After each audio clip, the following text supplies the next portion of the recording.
Hello, everyone, and welcome. Imagine this as the opening of a talk show, and thank you for joining us today.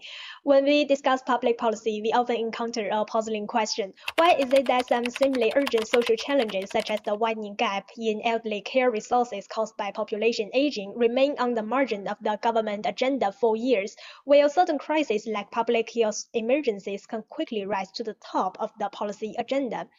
Traditional policy cycle theory suggests that policymaking should follow a linear process: agenda setting, formulation, implementation, and evaluation. Yet when we zoom in on the agenda setting stage, as highlighted by multiple stream framework, in practice, policy agendas are shaped by jumps and contingencies. Some issues are suddenly thrust into the spotlight while others remain neglected for long periods. And this is precisely where MSF comes in and also where today's discussion begins.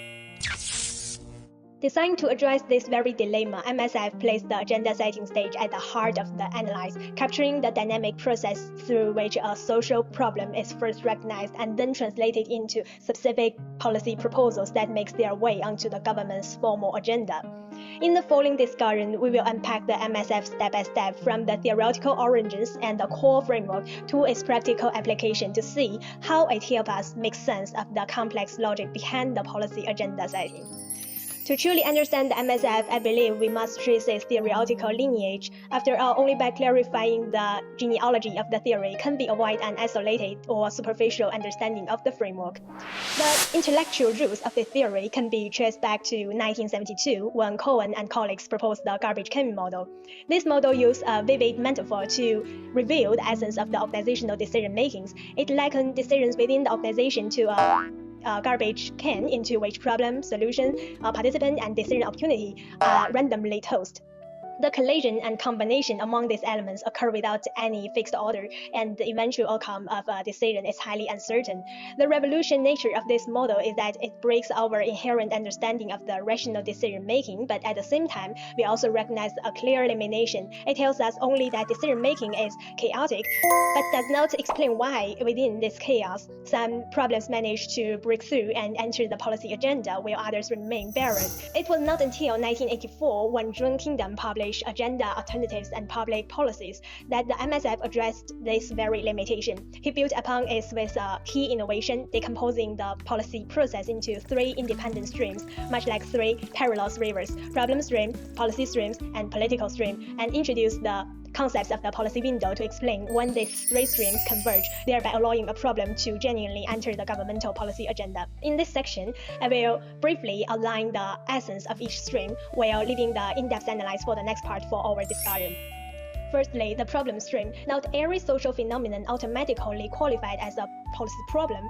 A phenomenon only enters the problem stream once it is constructed as an issue requiring the government intervention. For instance, the debate on raising the retirement age in China emerged because the aging rate surpassed 20%, which is considered a systematic indicator, and early warning signals appears regarding pension deficits, serving as a focus event.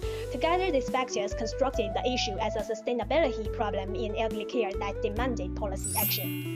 Secondly, the policy stream. This can be understood as a primeval soup of solutions. Various proposals float within it, but only those that meet both technical feasibility, such as the operational viability of flexible retirement ages, and value acceptability, such as adherence to the principle of intergeneration equity, are likely to survive.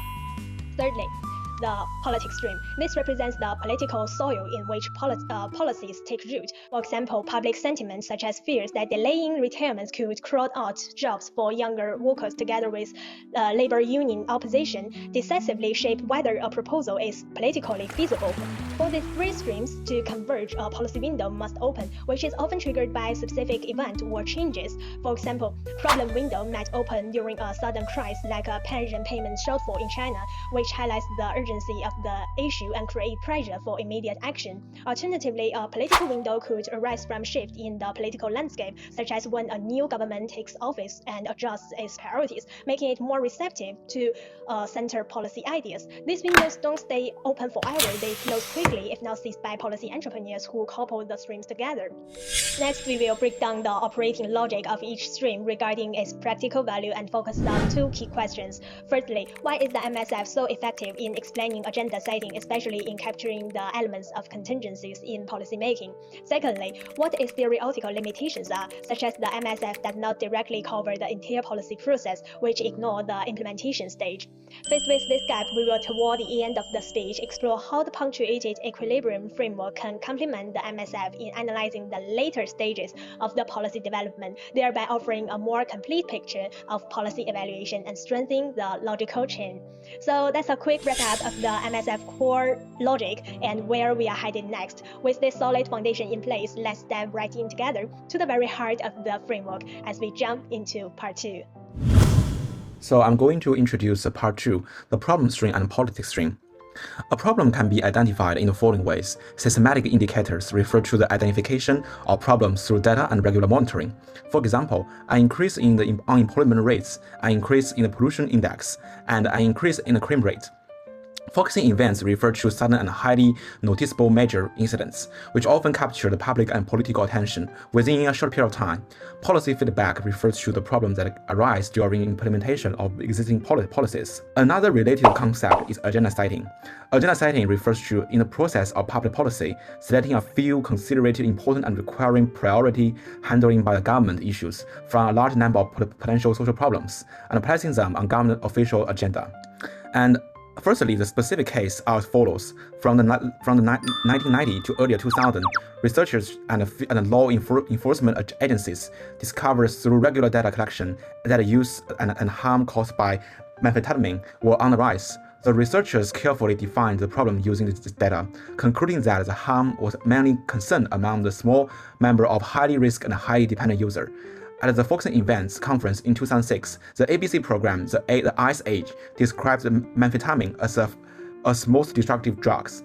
Eventually, policy feedback revealed that the original policies and treatment system were mainly focused on drugs such as heroin, and like effective treatment method for methamphetamine user. Another one will be politics stream. So it's mainly influenced by advocacy or coalitions and government officials who defines which use need attention by shaping public disclosure. The direction of public politics stream determines whether a particular policy proposal is politically feasible, and including like national moods such as public sentiment, media opinion, and social points, and organized interests, the positions of interest groups, trade unions, and party ideology and competition, the party orientations and competitive patterns between the ruling party and the opposition party. So like the case will be like in the 2010, there was strong concern in German society about the sustainability of the pension system due to the intensification of the population aging and the decline in the labor force ratio. The financial pressure on pension has become continuously increasing. As a result, the pension reforms become important topics on the public policy agenda. And the general public, including some like the national moods, the general public is deeply concerned about the insufficiency of the pension in the future and demands that the government ensure a decent life after retirements. Interest groups like union generally oppose declining retirements, believe it is sacrificing the interests of the workers. Employers' organizations tend to favor decline retirements to reduce the burden on the enterprise. And the party politics, the ruling party and the opposition party use the pension issue to attack each other, increasing the political uncertainty. It's all my part. Thank you so much. Policy stream is independently developed pools of policy solutions within the framework of multiple sources composed of various solutions proposed by members of the policy community, which are continuously screened and optimized through the academic discussions, policy analysis, and interest games. Kingdon pointed out the core of the policy flows is policy primeval soup, which contains a large number of political policy proposals, and only solutions with both technical feasibility and value feasibility can survive. Technical feasibility emphasizes the practicality of policy tools such as quotas, implementation capacity, and cost effectiveness. Value feasibility concerns whether the program meets the mainstream ideological and social norms. The dynamic nature of policy stream is reflected in the competition and the evolution of alternative policies. The policy community continuously debates the details of the plan through professional networks, promoting the iterative optimization of the plan. This process is similar to natural selection, but only a few solutions can adapt to political environment and have reached maturity. Different interest groups compete for voice over the provision of differentiated solutions. This competition drives policy innovation, but it can also lead to stagnation due to the disagreement. The interaction between the policy stream and the policy window is manifested as the policy window opens when the problem stream is coupled with the political stream when the mature policy solutions are more likely to be adopted. For example, the policy proposals for Australian National Dental Plan were refined through numerous discussions before the 1993 election and were finally implemented through the political opportunity of the Labour Party's election promises. Policy entrepreneurs are referred to actors who advocate for specific policy solutions, integrate resources, and promote survey coupling. Their core functions to identify policy windows and promote policy change. Such actors may be bureaucrats, academics, parliamentaries, or representatives of interest groups with information advantages, political networks, and mobilization capabilities. Policy entrepreneurs' behavior is driven by both instrumental and value rationality. Instrumental rationality is reflected in the pursuit of career advancement, organizational resources, or social influence, and value rationality is derived from a belief in the public interest. This dual motivation allows them to accurately identify mature solutions in the policy stream and to be keen to capture opportunities in the political stream. In the process of promoting the policy agenda, the strategy of policy entrepreneurs mainly includes frame alignment, coalition building, and timing. Framework integration is to bind policy solutions to public concerns and political goals. Coalition building forms a policy network by involving cross-disciplinary stakeholders to reduce resistance to implementation. Timing emphasizes that the focus on releasing the influence of policy solutions during the opening of the policy window. Policy entrepreneurs' interaction with policy windows are remarkably dynamic. They maintain visibility of policy options through continuous soft advocacy, waiting for triggering events in problem streams or political streams. When the window opens unexpectedly, resources need to be quickly integrated to translate alternatives in the policy stream into specific policy text. This interaction mechanism make policy entrepreneurs a key integrity of the coupling of the three streams. Next section will be presented by Hao Ying. In our presentation, my group member not only explored how policies are formulated in the MSF, but also extended the analysis to what happens after policies are adopted. My section focuses specifically on the post-output stage, that is, how policies are adjusted, involved, and sometimes even terminated following the initial adoption. In this process, I've tried to integrate theoretical insights from MSF and develop a more dynamic and continuous framework. As previous speakers mentioned, the core of MSF lies in revolving how policies are formed in the window of opportunity when three streams come together. It helps us understand the contingency and timing mechanisms of policy emerge, especially why policies appear at a specific moment. However, while MSF emphasizes the opening and closing of policy windows, it doesn't fully explain why some policies remain stopped for long periods before suddenly undergoing intense change. That's where the PEF comes in. As our first speaker noted, PEF complements the limitation of MSF in the time dimension, revolving why policies have intermittent drastic changes after a long period of stability. A typical example is the evolution of China's environmental protection policies. The approach shifted dramatically from the early GDP first to the current Green Mountains and Clear Waters first, driven by growing public awareness and serious pollution incidents. This process not only shows the window of opportunity highlighted by MSF, but also PEF focuses on policy shift driven by attention.